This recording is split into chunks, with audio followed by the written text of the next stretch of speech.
Bienvenue chez Monsieur le Professeur. Penses-tu qu'en regardant une vidéo de méthodologie sur YouTube, tu vas réussir ton bac? Oui, bien sûr, ça aide beaucoup et ça met les choses au clair. Sinon, je n'y aurais pas contribué. Mais écouter des conseils méthodologiques n'est pas un remède miracle. Quelle est la meilleure méthode qui permet de progresser efficacement? S'entraîner en faisant des sujets. Nos professeurs sont là pour t'accompagner, te coacher, te corriger et t'entraîner sur des sujets réels avec les cours particuliers en ligne. Tarifs subventionnés. Nos principes, excellence et exigence. Nous sommes ambitieux pour toi. On s'accroche.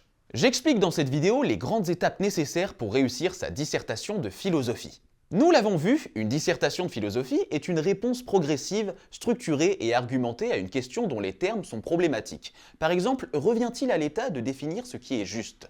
Être libre, est-ce n'obéir à personne? L'art peut-il changer le monde? Ce n'est pas un exercice qui s'improvise. C'est d'ailleurs pour cela que les élèves en terminale bénéficient de 4 heures pour rédiger au mieux leur dissertation. 4 heures, cela peut faire peur, comme s'il s'agissait d'écrire pendant 4 heures, alors que c'est tout le contraire. Avoir 4 heures, c'est une aide précieuse pour soigner sa rédaction et structurer sa pensée. Sur ces 4 heures, on ne rédige au propre que durant 2 heures, voire 2 heures et 30 minutes maximum. Mais comment utiliser au mieux ce temps qui nous est imparti? Comment s'organiser et par quelle étape est-il nécessaire de passer pour réussir? Ces premières secondes sont précieuses. En général, il y a 2 réactions possibles. Soit l'élève est plutôt satisfait, « ce sujet est facile, je l'ai déjà fait », soit il est dérouté, « je ne comprends pas le sens de la question ». Dans le premier cas, il faut se méfier du sentiment de déjà-vu, car chaque sujet est singulier. Il faudra donc forcément adapter vos connaissances à la spécificité du sujet à traiter et ne surtout pas plaquer artificiellement un plan et une problématique sous prétexte que cela parle vaguement du même thème. Chaque sujet est unique et doit être traité comme tel. Dans le second cas, il faut surmonter ce désarçonnement car cela est parfaitement normal. Chaque sujet est fait pour surprendre et pour dérouter, c'est-à-dire pour susciter le questionnement chez l'élève. Idéalement, il faut donc pouvoir s'étonner devant l'intitulé de la question de la dissertation et en déduire d'une part que la réponse à cette question ne doit pas être évidente et que d'autre part, la question est intrigante et vaut la peine d'y répondre. Il faut ensuite profiter de ta fraîcheur d'esprit pour pouvoir faire 2 choses complémentaires qui te prendront 1 heure à 1h30. D'une part, te livrer à une analyse précise de tous les termes du sujet à la recherche du problème, c'est-à-dire à la recherche du piège qu'a voulu te tendre l'examinateur. D'autre part, effectuer un brainstorming pour marquer dans le désordre tout ce qui te vient par la tête à la lecture du sujet. Des mots, des éléments courants, des citations, des noms d'auteurs, des noms de films, des noms de livres, des expressions de langage courant, des exemples artistiques ou des exemples de la vie quotidienne. Tout ça.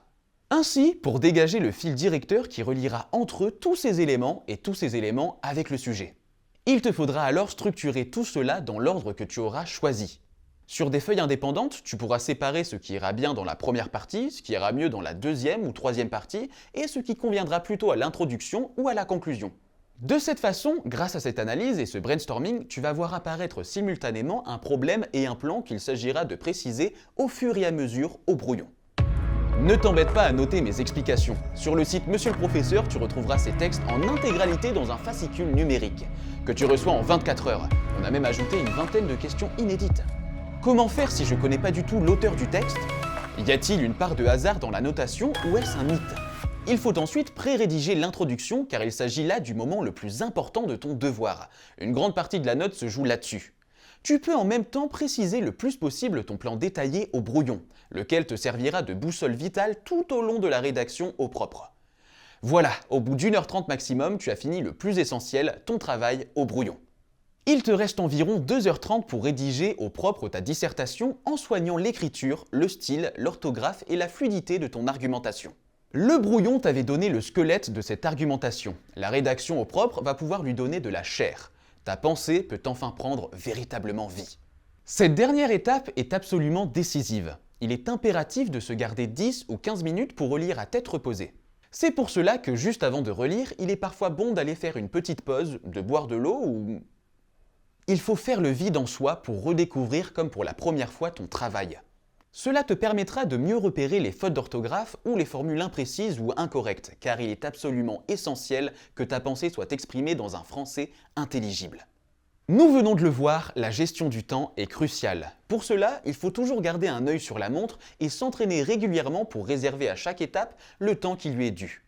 En résumé, les grandes étapes sont Le brouillon, qui inclut la découverte du sujet, la phase de brainstorming, l'analyse du sujet, l'élaboration de la problématique et du plan, la première ébauche de l'introduction, et idéalement, ça te prend 1h30.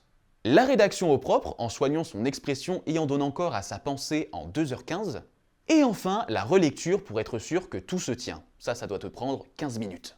N'hésite pas à t'abonner et à liker si tu as apprécié la vidéo. C'est important pour nous soutenir et ça me fera plaisir. Je compte sur toi. Et bon courage pour cette année éprouvante. L'équipe de Monsieur le Professeur est là pour te soutenir toute l'année. Je te conseille de regarder les excellentes analyses croisant philosophie et cinéma sur notre chaîne. Une notion au programme à travers un film. Par exemple, la nature avec Avatar, l'inconscient avec Inception, la vérité avec Matrix. C'est très bien fait, clair et directement utilisable dans une copie d'examen. C'est un professeur au lycée et membre du jury de bac qui les présente. Ça donne envie d'aimer la philo et ça te donne du contenu en plus de la méthode. N'hésite pas à consulter notre chaîne et notre site internet où tu trouveras des sujets traités et corrigés en intégralité.